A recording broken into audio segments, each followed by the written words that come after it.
Jangan lupa like, komen, dan subscribe channel YouTube TVRI Bengkulu dan nyalakan lonceng notifikasinya. Oke pemirsa, kita lanjutkan lagi obrolan kita pagi ini bersama Teh Epi Handayani selaku spesialis kampanye anti korupsi nih. Iya. Teh, kegiatan-kegiatan ini kan ada roadshow Bis KPK. Bis KPK ya? Iya, di Bengkulu. Di Bengkulu. Berarti itu untuk roadshow bisnya itu se-Sumatera Teh? Ini tuh di Sumatera tahun kedua. Oh, gitu. tahun Tahun kedua. lalu udah ada yang di Sumatera kan, tapi Lampung, Palembang gitu. Nah tahun ini kita bergeraknya dari Bengkulu, kemudian Jambi, kemudian Riau, Sumatera Barat, Sumatera Utara, nanti berakhir di Aceh. Berakhir di Aceh. Iya. Bengkulu ini berarti provinsi pertama kah? Iya, provinsi pertama di Sumatera di tahun Sumatera ya? 2023 ini. Sebelumnya kita di Jabodetabek, Bandung dan Karawang. Iya. Gitu yang sebelum ke Sumatera ini yang di tahun 2023 ya gitu. Oke. Dan seru gitu. Ketua panitianya itu dari Kepala Inspektorat Provinsi Bengkulu. Iya. Gitu. Serulah antusiasnya karena bapaknya itu Pak Heru ya. Ya. Sampai begadang-begadang. Sangat excited sekali Iya. menjadi ketua panitia event ini Iya, gitu iya. ya. Cuman ini kan bukan sekedar event Mas Anas gitu. Iya, Kita iya. melihatnya mungkin ini hura-hura ya. Nah, padahal sebetulnya bukan di situ, kita tuh di sela-sela hura-hura itu tuh kita mendoktrin sebetulnya. Apa tujuannya tuh gitu kan kayak Iya, gitu. jadi soalnya kalau misalkan orang awam membayangkan KPK melakukan kegiatan edukasi anti korupsi atau sosialisasi, mereka tuh ngira kita hanya melakukan seminar. Iya. Orang dikasih seminar ngantuk. Iya. Gitu kan, merasa digurui. Nah, kalau KPK itu Pun antusiasnya juga nggak akan sebanyak sekarang ya. Iya, Kayak jadi gitu. kita tuh harus kreatif gitu ya. Jadi spill dulu nih, kalau misalkan negara maju sama Indonesia gitu ya. Negara maju tuh kegiatan edukasi anti korupsinya pasti nggak akan sama kayak Indonesia gitu. Karena mereka udah maju dan orang-orangnya udah nggak korup lagi Iya, kan. iya, Jadi kalau yang kita diterapkan di mereka nggak cocok gitu. Jadi Indonesia itu udah paling oke untuk kegiatan kampanye anti korupsinya karena banyak yang korupsi. Iya. Jadi keren. Iya, iya. Sekeren ini aja tuh masih susah. Jadi kegiatan kita tuh contohnya nih untuk anak-anak SD. Kita nggak usah membayangkan mereka kita kasih tulisan di papan tulis, sudah nggak zaman. Iya. Tapi kita ajak mereka senam anti korupsi. Jadi kita mendoktrin mereka ya. lewat lagu-lagu, lewat gerakan. Kita juga libatkan pendongeng. Yang kita libatkan juga pendongeng profesional ya. Karena biar bagus gitu. Jadi bukan saya yang sekonyong-konyong Iya. jadi pendongeng. Bercerita memang ada maknanya juga ya. Tapi Kayak memang harus pendongengnya gitu. Iya, Jadi iya. anak-anak tuh pay attention. Oh ya Allah, iya. Iya. Seolah-olah ngedengerin dongeng, tapi ternyata di situ tuh kita mendoktrin Iya. gitu. Terus nonton film bareng, kemudian kita juga cerita siapa yang anak jujur, tahu KPK. Kalau kita nyebut Komisi Pemberantasan Korupsi, kalau anak-anak TK, SD bawah kan nggak tahu. Jadi kita KPK adalah tempat untuk membuat orang menjadi jujur, disiplin, nggak dihukum oleh orang tuanya. Nah kayak gitu-gitu. Untuk tingkatan SMP lain lagi, film yang diputarkan SMA lain lagi gitu. Kalau SMA membuat yel-yel anti korupsi. Berarti Jadi satu minggu full kegiatan semua tuh, full Teh? kegiatan semua. Jadi kita tuh bis KPK tuh sampai ke Bengkulu tuh tanggal 27. Tanggal 27 kita diterima di kantor BPSDM malam. Nah, kemudian tanggal 28-nya kita ada koordinasi lah. Nah, tanggal selanjutnya tuh kita pawai. Pawai di Bengkulu disambut oleh pelajar-pelajar. Mereka tuh antusias gitu. Jadi bukan hanya sekedar ngelihat bis dan basur itu yang klakson telolet gitu ya. Iya. Nah, kita juga turun di situ, kita memberikan edukasi ke pelajar. Mereka antusias. Nah, baru selanjutnya mereka kita bawa ke lapangan Merdeka nih. Mulai tanggal 31 sampai tanggal 31 itu kan hari Kamis ya. 2 hari kita ada edukasi pelajar. Kita undang mereka ke lapangan Merdeka. Berarti sasarannya semua ya? Semua. Masyarakat, terus Anak-anak, ibu-ibu juga gitu. Kalau konteksnya kan anak-anak kita edukasi terkait dengan nilai-nilai anti korupsi. Karena kan anti korupsi itu bukan hanya sekedar terkait kerugian keuangan negara aja. Orang-orang tuh mikir saya nggak korupsi, tapi dia buang sampah masih sembarangan. Kemudian berkendara di jalan nggak pakai helm. 17 tahun belum 17 tahun udah berkendaraan, belum punya SIM tapi udah diizinin orang tuanya. Itu kan praktik-praktik korupsi ya, perilaku koruptif. gitu. Yang mungkin masih ada di sekitaran Iya. kita juga. Ya bisa jadi di keluarga saya juga masih ada. Nah, itu Iya, kan iya. susah ya. Itu tuh memang harus Artinya memang tantangan ada banget bagi tantangan Teteh ya? banget. Dan tim ya, itu ya. Perilaku anti korupsi itu ya lu susah sekali gitu ya. Heeh. Bahkan keluarga terdekat kita aja tuh masih kayak pakai helm dong, keluar ini marul nih keluarganya orang KPK gitu. Iya, iya. Bahkan suami saya aja aduh susah banget sih ini mau diajarin gitu. Iya, iya. Itu tantangan Bahkan kayak gitu. mengedukasi orang-orang terdekat Ih, itu susah. lebih lagi ya. Iya, Gitu ya. susah gitu. Jadi misalkan agak ngelawan arah, jangan dong please, malu, ini kan istrinya orang KPK gitu. Iya. Kayak gitu-gitu. Jadi emang susah ya.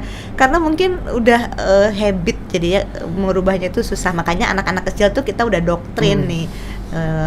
Pada saat ikut edukasi itu kita doktrin. Iya. Nanti titip ya ke gurunya, Iya. ini dilanjutkan, kalau enggak ya sayang kayak gitu. Bahkan juga mungkin masyarakat tuh masih banyak yang belum ngerasa bahwa itu tuh Korupsi kan, kayak gitu. kayak gitu. Biasalah kalau kayak gini gitu. Biasalah kalau kayak gini. Makanya kita juga ada tagline, Apa tuh? biasakan yang benar, jangan benarkan yang biasa, kayak gitu. Orang-orang kan nyangkanya, oh kayaknya yang gue lakukan ini benar deh, padahal salah, kayak gitu. Kayak plagiarisme mahasiswa itu kan banyak. Iya.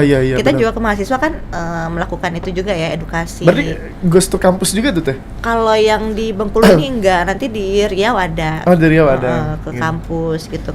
Berarti ini berjeda kah roadshow-nya atau Iya, karena kan langsung? perpindahan satu kota ke kota yang lain tuh kayak butuh berapa hari ya.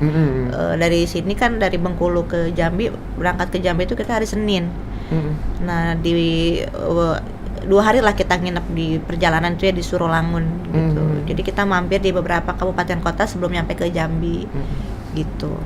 Seru kegiatannya, itu tantangan ya. Iya. Hanya mereka tuh mau berubah, tapi ya memang mereka, oh ini nggak boleh ya, oh saya kira Iya. boleh, tapi nggak apa-apa dong gitu.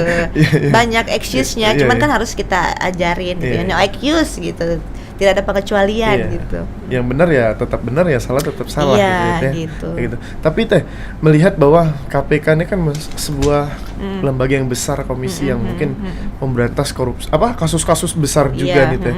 Nah, kami yang di daerah nih Teh, terkadang kan dengan sistem mungkin sudah jadi habit juga gitu kan, penyalahgunaan entah itu ngasih uang biar lancar urusan lah Lancar atau urusan, apalah gitu kan, gitu yang di ya. luar sana yang mungkin praktik-praktiknya masih ada. Kalau kami orang daerah nih kayak gimana nih Teh?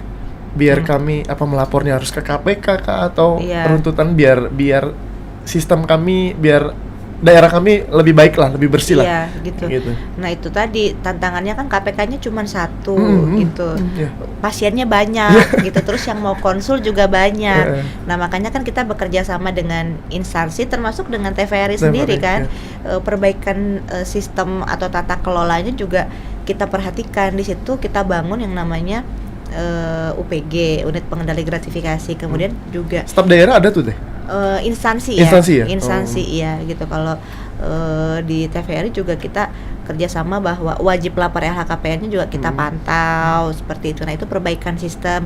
Nah kemudian juga dengan beberapa instansi juga terkait dengan whistleblowing system. Jadi saluran pengaduan kayak gitu juga ada. Tapi kalau misalkan ada yang mau melaporkan ke KPK juga silahkan, nggak apa-apa. Tapi kan memang ada kriterianya gitu. Nah kalau kanal-kanal aduan ke KPK itu bisa lewat WhatsApp, nanti bisa di searching aja kan, di googling gitu kan, ada di email gitu. Kemudian bisa datang langsung ke KPK. Kalau datang langsung ke KPK tuh memang enaknya dapat nomor aduan. Jadi pada saat kita akan follow up, nomor aduannya berapa gitu. Ada call center kita 198 gitu. Cuman kan memang banyak yang ini juga, saya tanya 198 tapi butuh proses ya. Ya memang seperti itu. Iya. Artinya memang semua berkesinambungan untuk menjaga ya Teh. Iya. Bukan hanya stakeholder yang lagi menjabat gitu kan, Iya. atau Kita juga masyarakat kan harus ada kontrol sosialnya, Iya. kontrol sosialnya jalan gitu. Kalau di KPK sendiri nih, di internal KPK itu kontrol sosialnya jalan Mas gitu. Jadi antar pegawai itu bukan saling melapor karena haters ya, tapi bener, memang kontrol sosialnya itu jalan. Jadi seumpama kita keluar kota nih, kemudian kita dijamu oleh pemerintah daerah di restoran, kita tuh saling mengingatkan nggak boleh ya, kayak gitu, gitu. Iya. dan itu tuh harus berlaku secara umum kalau kita dijamu di satu tempat gitu. Jadi jangan KPK-nya aja, tapi harus berlaku secara umum. Misalkan ada tamu-tamu yang lain, nah itu harus sama gitu. iya. Jadi saling mengingatkan gitu. Nah, saya juga pernah dipanggil Apa oleh tuh? pengawas internal gitu. Ini cerita Iya, dulu ya. pengalaman ya. Iya gitu. Makanya kan yang masuk KPK tuh bukan malaikat gitu. Ya, Nah, terus, tapi pas saya lagi keluar kota dulu di Bali, ingat banget ya, saya habis nganter Pak Busro Mukodas, pimpinan yang dulu. Saya antar ke bandara, pulang dari bandara itu malam-malam tuh. Saya pikir kan ini udah beres jam kerja nih. Tapi saya pakai mobil yang saya rental gitu. Saya mampirlah ke studio foto gitu. Studio foto. Nah, saya upload. Ya udah, dari situ tuh jadi barang bukti.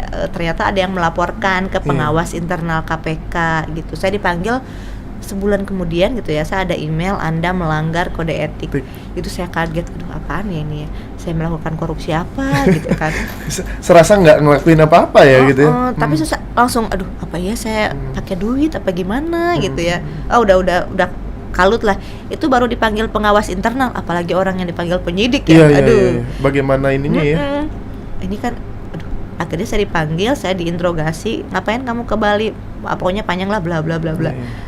Udah gitu saya kasih lihat barang buktinya, foto kebalik-balik kan. Di Bali tuh ada upside and down ya, foto yang kebalik-balik itu barang buktinya gitu. Tapi dijelaskan dong ya? Dijelaskan salahnya itu karena kamu ke tempat wisata pakai mobil yang disewa oleh APBN anggarannya gitu.